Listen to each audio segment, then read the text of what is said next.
contigo e tentar perceber também porque é que muitos, é algo que podemos também aqui constatar, categorizam esta reeleição como sendo uma vitória para a Europa. Como é que podemos aqui também perceber de forma muito objetiva isto?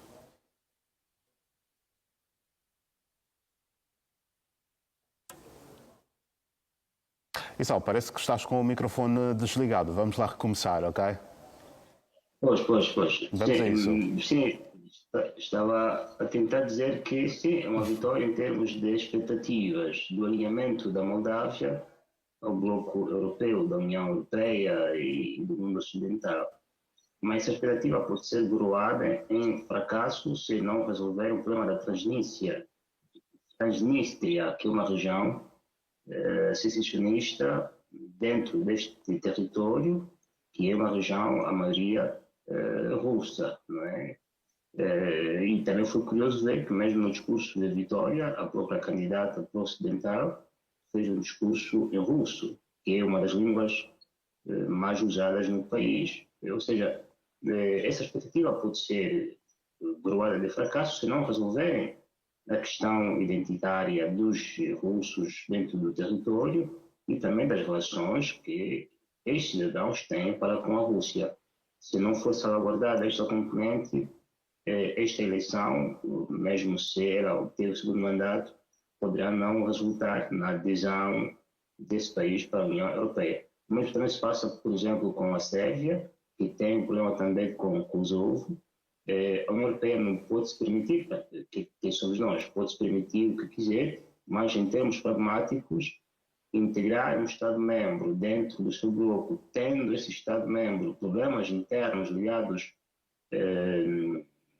à sua integridade territorial, às relações políticas, sociais e culturais com outras sociedades, sobretudo com a Rússia, tendo em conta o passado de convivência no seio da União Soviética e não só, pode fazer com que essa tensão se insira dentro da própria União Europeia, com riscos maiores de estabilidade e equilíbrio no seu funcionamento. Ou seja, é uma expectativa que se tem que isto funcione, mas enquanto não se resolver, e aqui também em relação com a Ucrânia, enquanto não se resolver, por exemplo, o conflito entre a Rússia e a Ucrânia, o risco que existe é que esses Estados aderem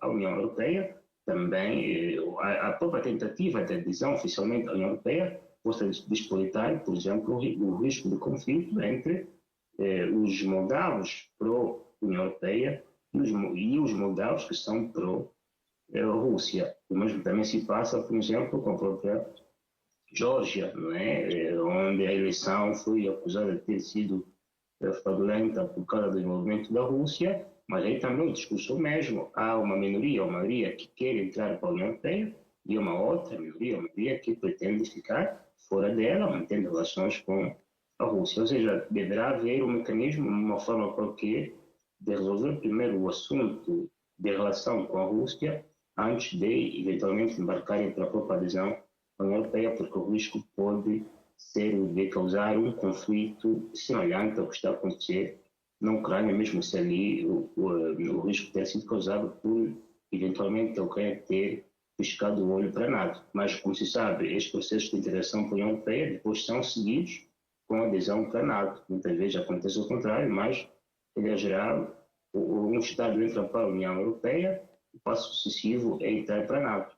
E a Rússia, pelo menos na Geórgia, eventualmente menos em relação à Moldávia, muito raramente irá ver com bons olhos qualquer pedido de adesão da Geórgia para a NATO, ou mesmo até para a própria Moldávia, tendo em conta esta grande maioria de cidadãos russos que vivem naquela região secessionista do território da Moldávia. E também é curioso ver que hoje, nessas regiões como a Moldávia e a própria Geórgia, eventualmente também a própria Ucrânia, quando fará eleições, no menu parece que a oferta eleitoral principal é a adesão para a União Europeia, quando devia ser uma eleição sobre questões meramente internas, eventualmente através de um referêndum constitucional vinculativo e decidir-se sobre se o país pode ou não aderir à União Europeia, eventualmente estabelecer um quórum mínimo para que isto aconteça, porque também em países com uma grande força centrífuga como a Moldávia, fazer um referendo constitucional para adesão à União Europeia, mas com um quórum de 50%, não seria suficiente, porque deixaria outra metade contrária à adesão à União Europeia. Deveria haver, nesses casos, uma cota, vamos imaginar, de 80% mínimo, para que 50% seja, imaginemos, cidadãos moldavos pró-União Europeia e uma metade deles possa advir da outra metade dos cidadãos moldavos que são pró-Rússia. Ou seja, deve haver uma eleição nesse sentido, né? Porque depois também o que fica em causa é a própria percepção da essência da democracia. Se uma eleição é sobre um candidato pró-ocidental, outro candidato é sobre pró-Rússia, então o que é a democracia neste caso? Será que a democracia é o voto dos realinhamentos internacionais ou é um voto sobre a legitimação de um governo para lidar, sobretudo, com assuntos internos? Depois, um projeto do género de alinhamento internacional é fundamental, pode estar assente na política externa do Estado, mas deve, neste caso, seguir os trâmites de vinculação, se pode dizer, às organizações internacionais. A própria União Europeia, antes de se constituir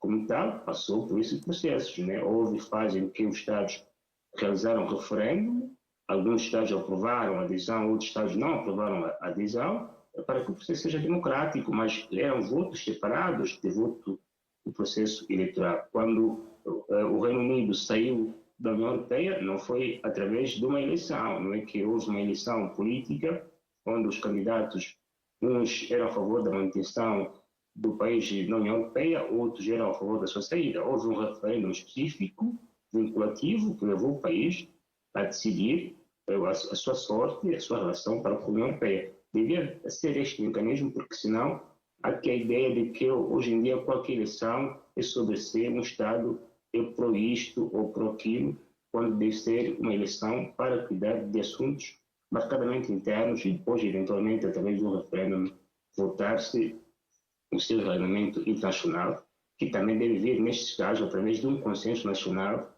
e não da imposição de uma versão, se calhar, minoritária até das vontades gerais da sociedade. Certo.